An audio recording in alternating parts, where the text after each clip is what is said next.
selamat pagi, salam sejahtera untuk kita semua.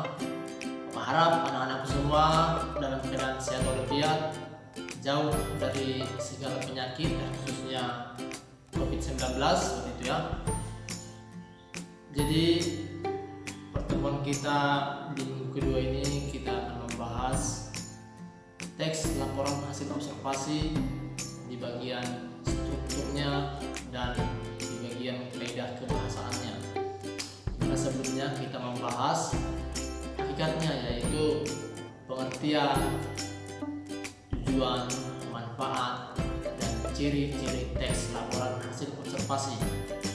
Jadi harap anak-anak semua tetap semangat, tetap rajin dalam mengikuti pembelajaran, dalam mengerjakan tugas, tetap menjaga kesehatan, rajin cuci tangan, bila keluar rumah gunakan masker, jaga jarak satu dengan yang lain minimal 1 meter, dan jauhi kerumunan sebisa mungkin. Jadi tetap semangat, salam SD, semangat, fraternitas, Dina.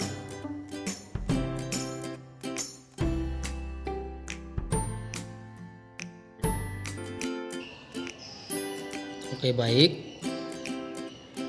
Untuk pertemuan kita yang kedua ini, kita akan membahas kembali teks laporan hasil observasi.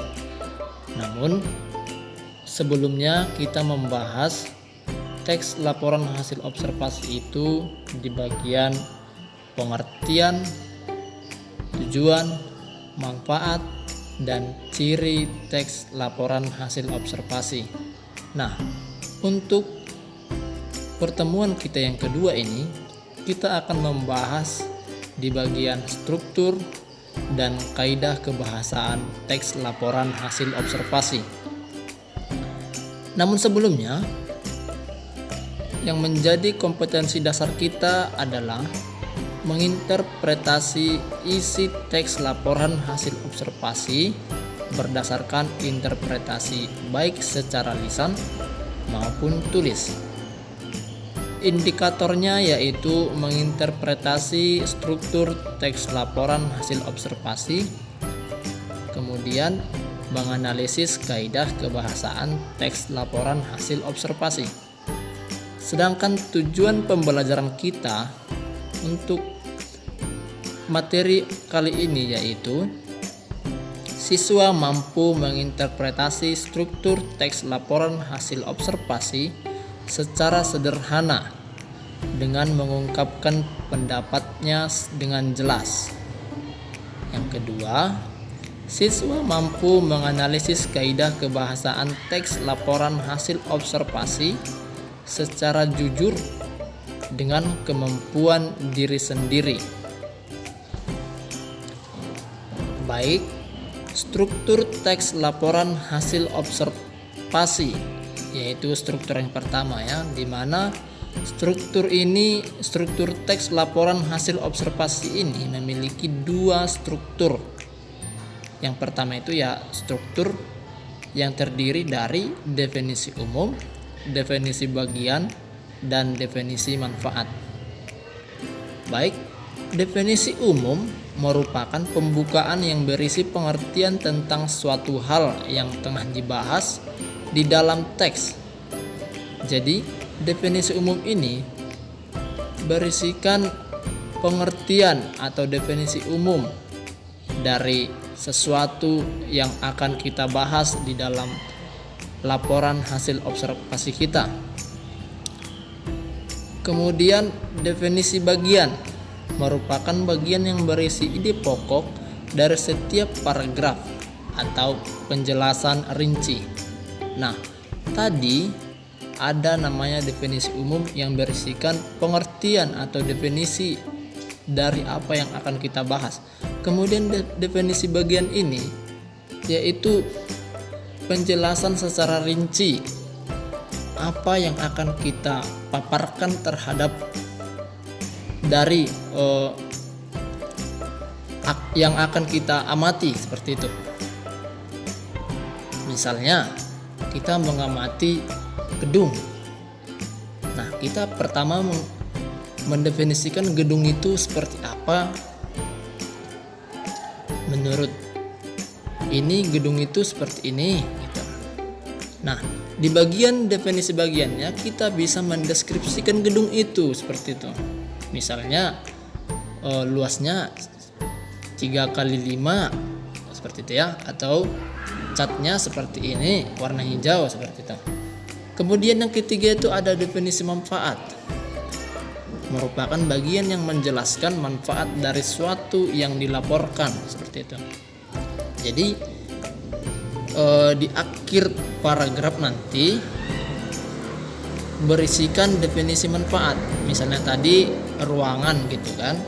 Jadi kita bisa membuat manfaat dari ruangan itu untuk apa, seperti itu. Jadi untuk struktur yang pertama itu ada 3 bagian, yaitu definisi umum, bagian, dan manfaat. Kemudian struktur yang kedua ini hanya ada 2, yaitu pernyataan umum dan anggota atau aspek yang dilaporkan. Nah, pernyataan umum ini sama dengan yang definisi umum tadi, di mana berisikan atau mendefinisikan apa yang akan kita jelaskan seperti itu. Kemudian di aspek atau anggota yang dilaporkan itu sama dengan definisi bagian, yaitu menjelaskan secara rinci tentang objek yang sedang kita amati.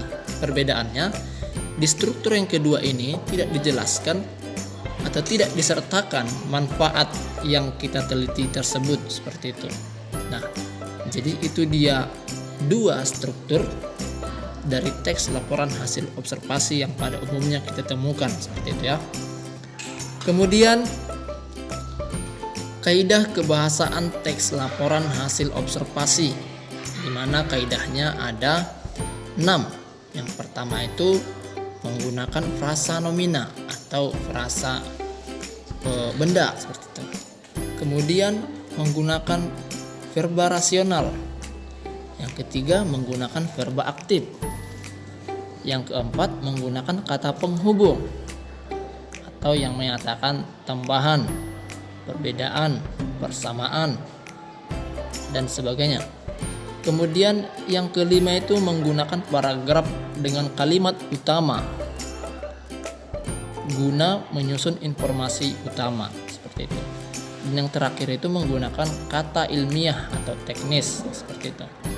Baik, yang pertama menggunakan frasa nomina, di mana frasa itu merupakan gabungan 2 kata yang memiliki satu fungsi.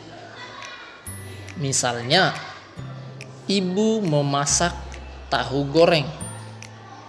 Ibu sebagai subjek, memasak sebagai predikat, tahu goreng sebagai objek. Nah, di mana tahu goreng terdapat 2 kata namun memiliki satu fungsi, yaitu sebagai objek. Jadi tahu goreng dikatakan sebagai frasa, lebih tepatnya sebagai frasa nomina atau benda seperti itu, di mana tahu goreng merupakan benda seperti itu ya. Jadi itulah misalnya frasa nomina. Misalnya lagi air putih.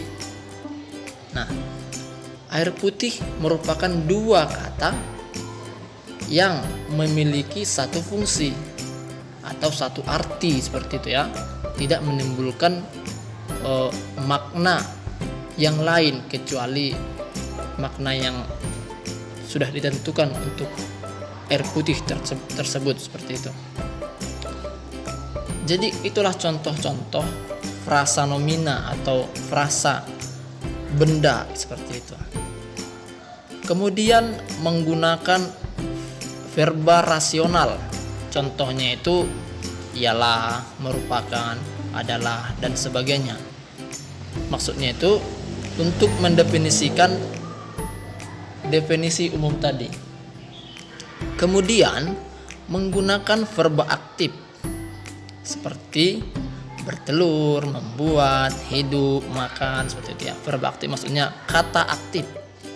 Kata aktif biasanya diawali dengan me dan ber, seperti itu ya. Sedangkan pasif misalnya seperti itu, misalnya dimakan, dibuang, itu merupakan kata pasif atau verba pasif. Kemudian yang keempat itu menggunakan kata penghubung. Nah, kata penghubung itu ada banyak, yaitu ada tambahan seperti misalnya itu dan, serta. Kemudian ada perbedaan, misalnya berbeda dengan, seperti itu ya. Kemudian persamaan, misalnya itu sebagaimana, seperti halnya, atau sama dengan, seperti itu. Kemudian pertentangan, misalnya itu tetapi, sedangkan, namun. Dan yang terakhir itu pilihan. Pilihan itu misalnya menggunakan kata atau, seperti itu. Kemudian yang kelima, menggunakan paragraf dengan kalimat utama guna menyusun informasi utama, diikuti rincian aspek yang akan dilaporkan dalam beberapa paragraf. Maksudnya, di setiap paragraf akan memiliki kalimat utama dan diikuti oleh rincian-rincian tentang aspek atau hal yang akan dibahas di kalimat utama. Misalnya, kita membahas tentang aliran sungai. Jadi kita buat misalnya kalimat utamanya itu sungai merupakan tempat hidup berbagai satwa atau hewan yang bisa hidup di dalam air, seperti itu. Nah, rinciannya bagaimana? Rinciannya dapat berupa deskripsi tentang sungai yang ditempati oleh makhluk atau hewan-hewan yang hidup di sekitaran air tersebut, seperti itu. Jadi setiap paragraf itu pasti memiliki kalimat utamanya dan diikuti oleh kalimat-kalimat rincian, seperti itu. Kemudian menggunakan kata ilmiah atau kata teknis. Contohnya itu herbivora, degeneratif dan sebagainya, mutualisme. Ya.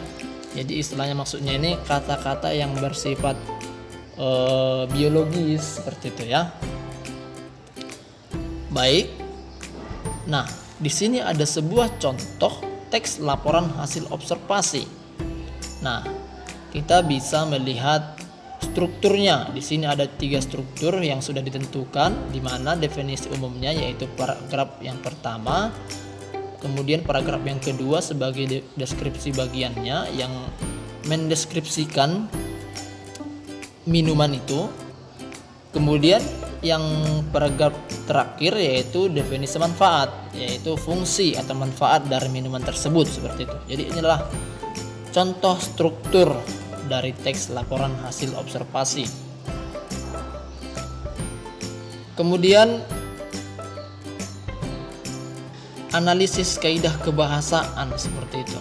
Jadi bisa dipahami yang berwarna-warna ini adalah yang sudah dianalisis, kemudian dimasukkan ke dalam tabel menjadi seperti ini, di mana frasa nomina tadi yaitu gabungan 2 kata yang memiliki satu fungsi. Misalnya tadi ada tahu goreng dan air putih. Nah, di dalam teks laporan hasil observasi tadi, di contoh tadi ditemukan ini beberapa contoh atau yang didapat dari teks tersebut. Frasa nomina misalnya minuman beralkohol, air putih, seperti itu yang semacamnya, bisa dibaca ya. Kemudian verba rasionalnya itu ada ditemukan, digolongkan, adalah, yakni, seperti itu. Kemudian verba atau kata kata aktif seperti itu, yaitu ditemukannya mengonsumsi. Kemudian kata penghubung ada kata dan, namun, maupun, bahkan. Nah, untuk kalimat dengan kalimat utama bisa kita lihat. Nah, yang digaris bawahi di bagian paragraf 1, 2, 3 merupakan paragraf utamanya. Kemudian di kalimat seterusnya di setiap paragraf diikuti oleh kalimat rincian seperti itu ya. Bisa dibaca. Oke. Kemudian kata ilmiah yang ditemukan di dalam teks tersebut yaitu kata steril, kalori seperti itu. Steril dan kalori. Ya. Oke, silahkan kerjakan tugasmu di Google Classroom di folder tugas.